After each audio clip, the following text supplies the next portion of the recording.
pasti sudah mengenal atau sudah tahu yang namanya tepuk semangat. Tahu semua ya? Tahu. Tahu. Oke, kita coba terlebih dahulu. Semuanya tepuk semangat.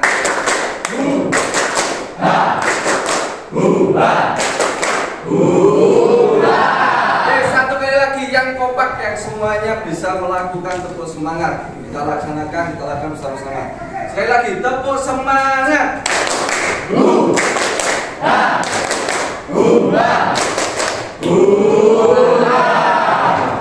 Anak-anak, hari ini kita bertemu lagi dengan mata pelajaran bahasa Indonesia. Kita akan belajar tentang telaah struktur teks pidato persuasif. Pada pertemuan sebelumnya kalian sudah belajar bagaimana mengidentifikasi, mengenal teks pidato dan bagaimana cara menyebut itu pada pertemuan sebelumnya. Sekarang saya tanya kembali kepada kalian, apa yang dimaksud teks pidato? Coba angkat tangan. Oke, silakan Mas. Seni menyampaikan pendapat dengan logis dan jelas. Seni menyampaikan pendapat dengan logis dan jelas. Yang lain silakan. Yang lain, yang perempuan. Tadi yang laki-laki sudah. Sekarang yang perempuan. Ayo, tidak apa-apa. Oke, tidak ada. Baik. Seperti yang sudah disampaikan oleh temanmu tadi, teks pidato itu merupakan seni atau cara untuk menyampaikan pendapat dengan logis dan jelas. Pidato itu artinya kita berbicara. Berbicara di depan siapa? Umum. Di depan audiens atau pendengar. Selain di depan audiens, depan orang banyak, depan orang lain. Apa yang disampaikan? Bisa berupa pendapat, gagasan, ide, arah, dan lain sebagainya. Untuk mencurahkan atau menyampaikan sesuatu yang disampaikan oleh pembicara. Atau kita menyebutnya siapa? Orang yang menyampaikan pidato itu. Orator. Oke. Untuk kemerdekaan tanah air kita, bahkan telah beratus-ratus tahun gelombang aksi kita untuk mencapai kemerdekaan kita itu ada naiknya dan ada turunnya, tetapi dia sudah tetap menuju ke arah cita-cita. Sehingga di dalam zaman Jepang, usaha kita untuk mencapai kemerdekaan nasional tidak berhenti. Di dalam zaman Jepang ini, tampaknya saja Pidato yang disampaikan oleh Bung Karno tadi, isinya tentang apa pidato itu? Tentang apa? Perjuangan bangsa Indonesia melawan penjajah. Perjuangan bangsa Indonesia melawan penjajah. Yang lain? Selain perjuangan bangsa Indonesia melawan penjajah, Kemerdekaan bangsa Indonesia. kemerdekaan bangsa Indonesia. Baik. Di tengah-tengah pidato tadi ada kalimat proklamasi. Kalian pasti sering mendengar kalimat tersebut, entah itu berupa teks atau mungkin dari video ataupun dari suara ketika momen perayaan kemerdekaan kita yang jatuh pada bulan Agustus. Ya. Nah, di situ ada ucapan proklamasi yang disampaikan oleh Bung Karno yang menyatakan bahwa hari itu pada tanggal 17 Agustus 1945 bangsa Indonesia yang diwakili oleh Soekarno dan siapa? Hatta. Bapak Hatta, ya, itu Bapak Hatta menyatakan mewakili bangsa Indonesia dan menyatakan bahwa 17 Agustus 1945 hanya fokus pada struktur teks pidato. Nah, pada ciri kebahasaan teks pidato mungkin akan kita pelajari pada pertemuan berikutnya. Baik, seperti yang kalian tadi lihat, pidato yang disampaikan oleh Bung Karno itu panjang. Ada beberapa kalimat, ada beberapa hal yang disampaikan dalamnya. Nah, pada teks pidato itu sendiri mempunyai struktur atau susunan. Yang pertama namanya pembukaan atau pendahuluan. Di dalam pembukaan dibagi lagi, dalamnya ada 3. Yang pertama ada yang namanya salam pembuka, yang kedua ucapan sapaan penghormatan, dan yang ketiga ucapan rasa syukur. Pada yang pertama ucapan salam pembuka, contohnya Assalamualaikum warahmatullahi wabarakatuh. Kalau kita beragama Islam, kalau kita yang mayoritas Nasrani mungkin bisa selamat pagi. Kalau mungkin kalian pernah mendengar kata seperti itu, salam sejahtera dan sebagainya. Ucapan menurut kalian yang paling tepat adalah pandangan atau gagasan? Ayo, mana ada gagasan? Yang paling tepat adalah gagasan. Jadi dalam teks pidato yang nanti akan disampaikan itu isinya tentang pencemaran udara. Ini struktur teks yang kedua, isi pidato. Semuanya berdiri. Baik, semuanya berdiri. Kita awali dulu dengan tepuk semangat. Semuanya tepuk semangat.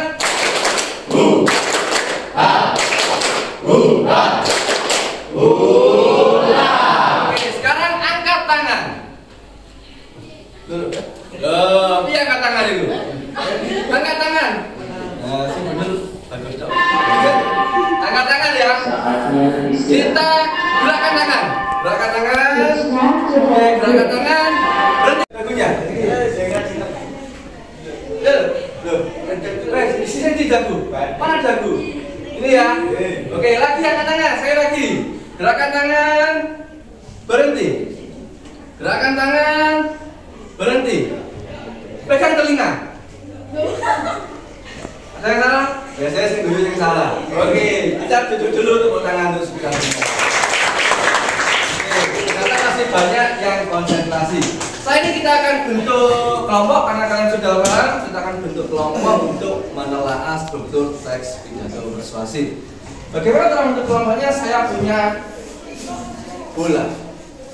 Bola ini nanti akan saya bagikan kepada kalian satu persatu. Saya berkeliling. Silakan nanti kalian ambil bolanya. Kemudian nanti akan kita bagi kelompok. Itu ya.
Ini nanti masing-masing kelompok akan menelaah struktur pada teks pidato ini. Ya, masing-masing kelompok akan menelaah struktur pada teks pidato ini. Saya tentukan saja kelompok hijau akan menelaah pada bagian pembuka ya, atau pendahuluan. Kelompok biru pada bagian isi. Kelompok merah pada bagian penutup. Yang terakhir yang kelompok kuning, bola berwarna kuning, nanti kalian akan membuat kesimpulannya apa? Seperti itu, paham ya? Nah, baik, sekarang saya bagikan.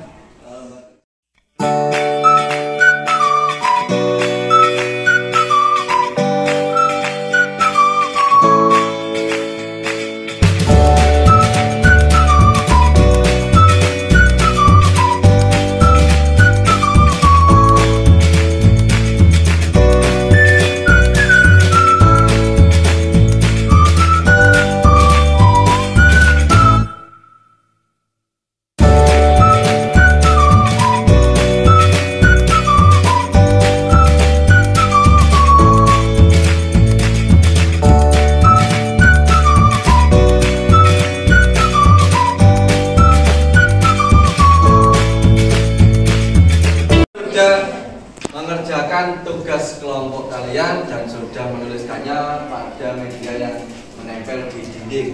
Sekarang agar semua kelompok tahu hasil diskusi masing-masing kelompok, saya minta perwakilan kelompok masing-masing satu anak setiap kelompok untuk maju ke depan menyampaikan hasil diskusinya. Silakan kelompok hijau, biru, merah, dan kuning. Oke, silakan di depan. Kelompok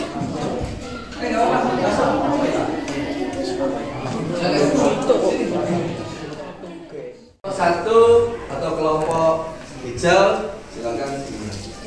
Assalamualaikum warahmatullahi wabarakatuh. Waalaikumsalam warahmatullahi wabarakatuh. Saya di sini akan menyampaikan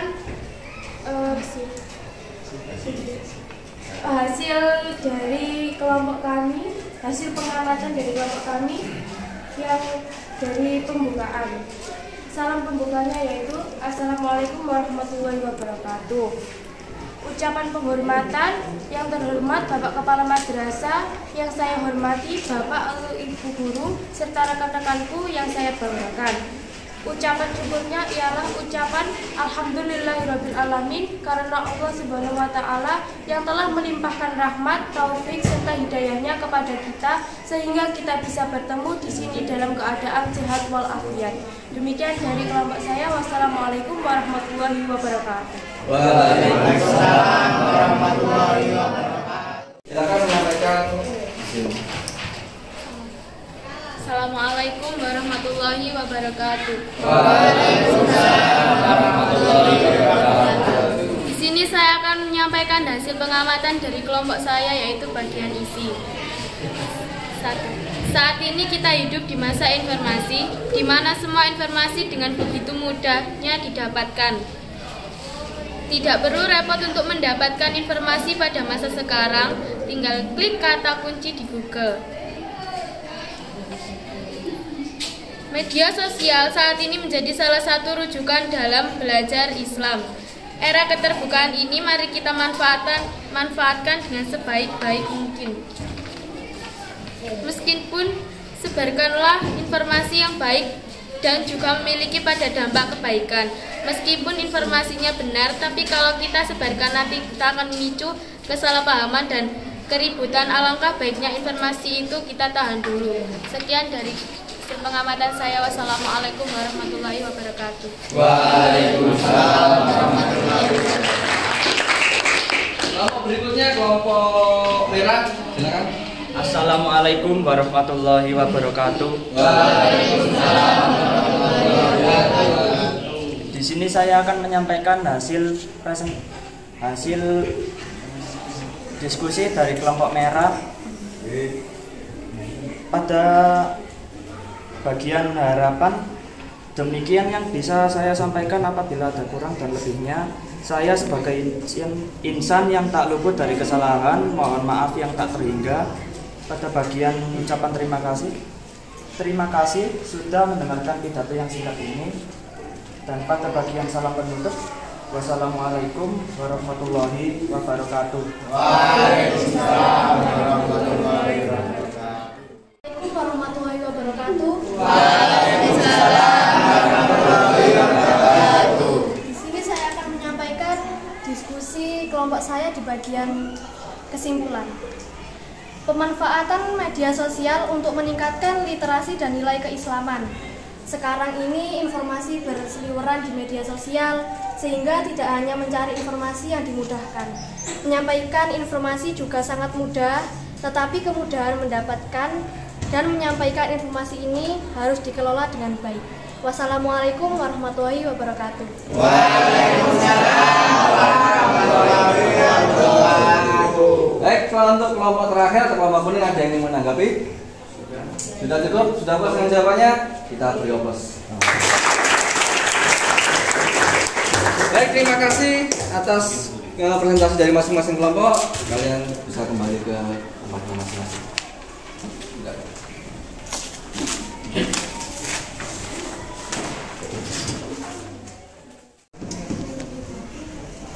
Kita sudah sampai di penghujung pembelajaran pada pertemuan hari ini.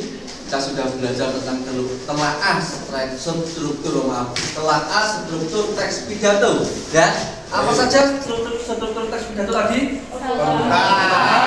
Isi dan penutup. Baik, pada pada bagian pembukaan isinya apa saja? Ucapan Ucapan salam.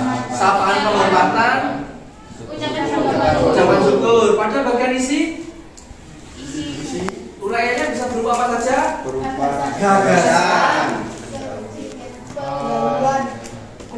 pandangan, pikiran,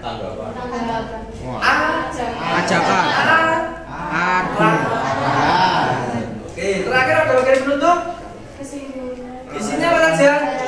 Harapan atau pesan. Yang kedua, mohon maaf ya. Ketiga, ucapan terima kasih dan salam. Baik, itu merupakan pembelajaran struktur teks pidato kita pada hari ini. Setelah pembelajaran kita selesai, saya minta tolong kepada kalian untuk merefleksi. Tadi saya sudah menyampaikan materi kepada kalian, saya sudah memberikan pembelajaran kepada kalian. Saya ingin minta kepada kalian sekarang siapkan satu lembar kertas ya, bawa buku tulis kan ya. Saya minta satu lembar kertas, nanti ditulis manfaat pembelajaran hari ini itu apa saja, kelebihan pembelajaran hari ini itu apa saja, dan kekurangannya apa. Ada 3 poin ya, dan kalian tulis dalam refleksi. Jadi manfaatnya, kemudian kelebihan dan kekurangan ya. Judulnya kalian bisa tulis refleksi pembelajaran telaah struktur teks pidato. Refleksi pembelajaran struktur teks pidato. Kalian bisa menuliskan refleksinya dan saya akhiri untuk pembelajaran kita hari ini. Jika ada kurang lebihnya saya mohon maaf. Akhirul kalam, wassalamualaikum warahmatullahi wabarakatuh. Waalaikumsalam warahmatullahi wabarakatuh.